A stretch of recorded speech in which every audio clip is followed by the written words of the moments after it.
My name is Noah McMillan, and welcome to Politics Then and Now, a show where we try to live up to Plato's call to climb the ladder of truth together as we examine history and political philosophy to understand the world we live in today, and believes now more than ever, given the fragile state of our democracy, that understanding the truth matters.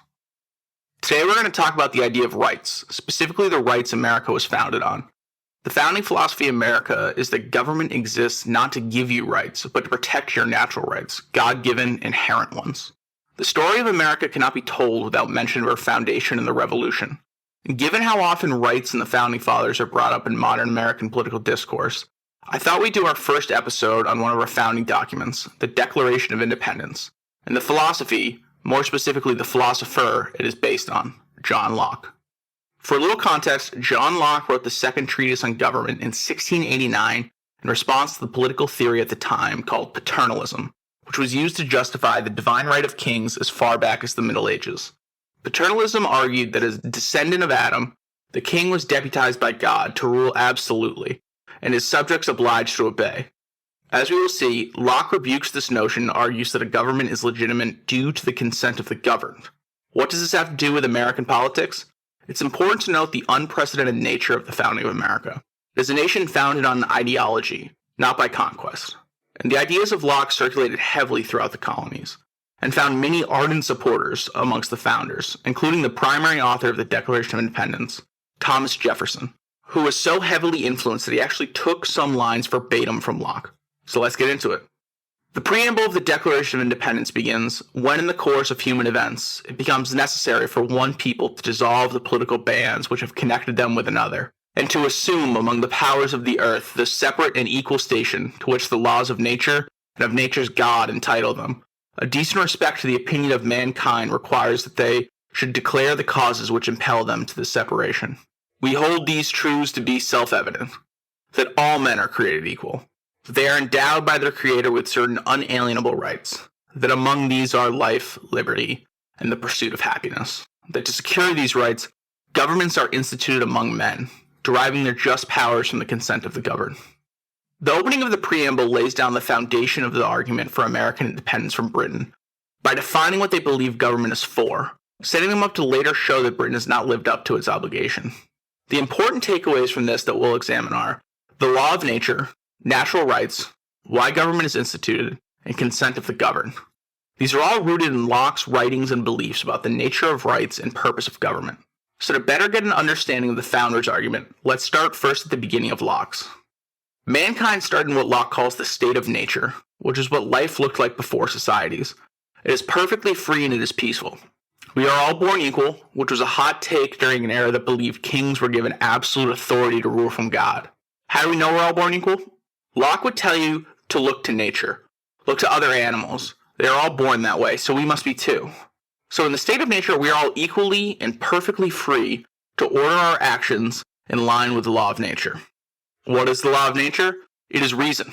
And reason dictates that, as Locke says, quote, no one ought to harm another in his life, liberty, or possessions, end quote. These three things, life, liberty, and possessions, are your property, and you have a God-given inherent right to them. Property as we know it, Locke calls possessions, which is what happens when you mix your labor with something in nature. For example, if you pick an apple off of a tree, i.e. use your labor to acquire that which exists in nature, it's now your apple, and you have an inviolable right to it.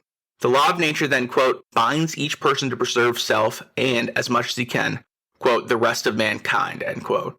It also says that if someone violates the law of nature, it is the right of the people to punish the violator and seek reparations. So to recap, the state of nature is absolutely free and peaceful, and the law of nature is reason, which tells us not to harm anybody's life, liberty, or possessions. It doesn't sound so bad, right? You're perfectly free after all. So why would you want to leave it and form government? The answer is what Locke calls the state of war. This is a state defined by, quote, enmity and destruction, end quote, and exists when someone exercises their dominion over you.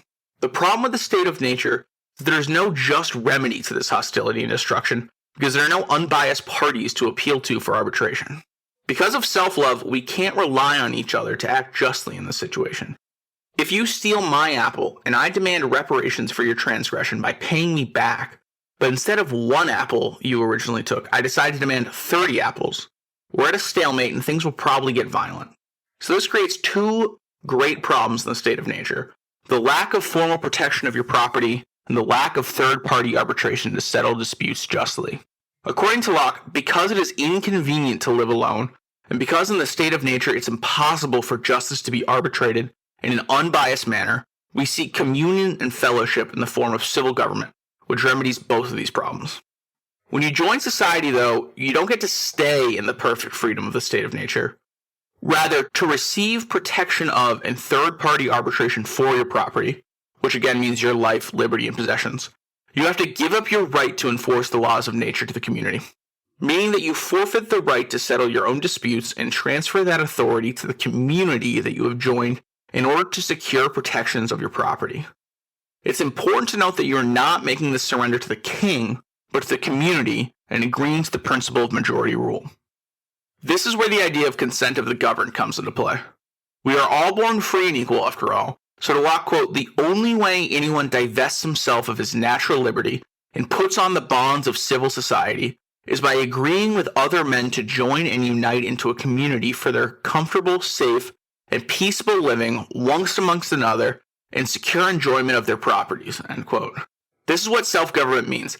I give up my perfect freedom to be governed by the community, which I am a part of. Relinquishing some of my authority to a community might seem counterintuitive to self-governance, but because the legitimacy of the community depends upon my consent and participation, I ultimately retain jurisdiction over myself and my property. In short, I am entitled to life, liberty, and possessions. And to keep them protected, I get together with a bunch of people who want the same thing, and we agree to form government. In exchange for me giving up my rights to enforce the law of nature, I get protection and third-party arbitration. I am giving the government authority to carry out the law of nature in exchange for these things, meaning I am consenting to it, and for that reason, and that reason alone, the government has legitimate authority. The government has no natural rule over me, but rules only because I agree to it. So the only legitimate government is one that operates under the consent of the governed. As we will see in Part 2 of the Preamble of the Declaration, when the government no longer holds up its end of the bargain, it is no longer legitimate, and I am under no obligation to follow it. The next part of the Declaration reads, quote, that whenever any form of government becomes destructive of these ends, it is the right of the people to alter or to abolish it and to institute new government, laying its foundation on such principles and organizing its powers in such form as to them shall seem most likely to affect their safety and happiness. Prudence indeed will dictate that government long established should not be changed for light and transient causes. And accordingly, all experience hath shown that mankind are more disposed to suffer while evils are sufferable than to right themselves by abolishing the forms to which they are accustomed. But when a long train of abuses and usurpations, pursuing invariably the same object, evinces the design to reduce them under absolute despotism, it is their right, it is their duty to throw off such government and to provide new guards for their future security. Why is it the right of the people to alter or to abolish a government destructive of the preservation of life, liberty, and possessions?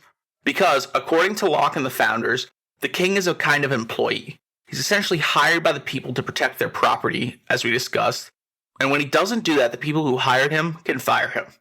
Again, his authority only comes from the consent of the people. Moreover, Locke argues that when a government fails to do its duty, it effectively dissolves itself, because it no longer holds legitimacy. Think of the phrase we all learned in school, no taxation without representation. The core of that saying is that no taxation is just without representation of the people being taxed, because it constitutes the government breaking the deal the individuals being taxed made when they joined. As Jefferson points out and Locke himself notes, people don't revolt over little matters. They do so after a repeated pattern of injustice at the hands of the government. Why? Because in order for a group of people to make this decision, they must conclude that going back into the state of war is preferable to their current situation. Think about it. How much injustice would you be willing to endure in order to maintain a position in civil society and avoid a state of perpetual war? Certainly it isn't a decision one would make lightly. So what exactly did the king do to make himself illegitimate and get himself fired? The revolution has a lot of levels to it, and we'll do future episodes on it. But for now, we'll focus on a couple of things that Jefferson lists in his grievances, which is the rest of the Declaration. First, Jefferson points out that, quote, he, meaning the king, has dissolved representative houses repeatedly for opposing with manly firmness his invasion on the rights of the people, end quote. Why is this a problem? Because according to Locke, quote, it is in their legislative that the members of a commonwealth are united and combined together into one coherent living body, end quote. It is in the legislature that the will of the people is discussed and made known, and it is because of this that the legislature is the supreme authority of the government. It is the job of the executive, the king, to carry out this will because his authority is only legitimate through the consent of the people. So, by preventing the legislature to meet, King George has essentially forfeited his power. And, according to Locke, people are not therefore bound to obey such laws because they put them under subjugation and are allowed to then form their own new government. Second, let's go back to the hallmark phrase of protection and third-party arbitration for property. Did Britain provide this to the American colonies? If you ask Jefferson and the other founders, the answer is resoundingly no. Let's start with protection. There are a few obvious examples of British troops killing American colonists, but let's get a little more nuanced. In what is now deemed illegal in the Third Amendment of the U.S. Constitution, the British forced the colonists to house British troops and diplomats in their own homes and feed them accordingly.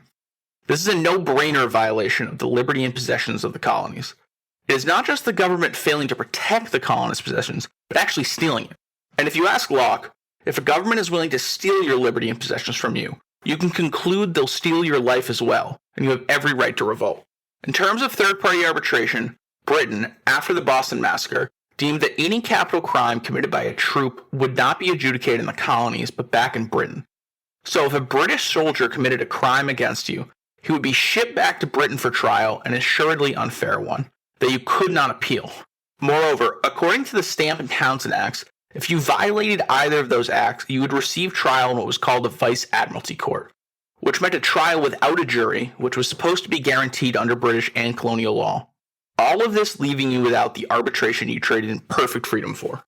I hope you see now that the argument for American independence is rooted in Britain being an illegitimate government, and that the United States was established to achieve the ends of a just government that England failed to do.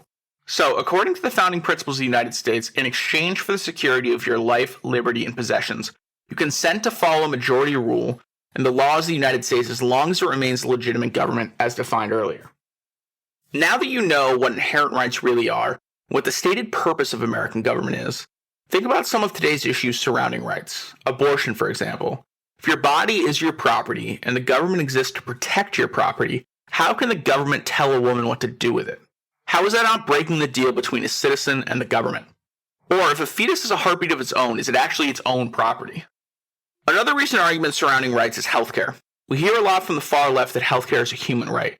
Ask yourself, given the stated ends of American government, is unequal access to healthcare a violation of a person's right to life?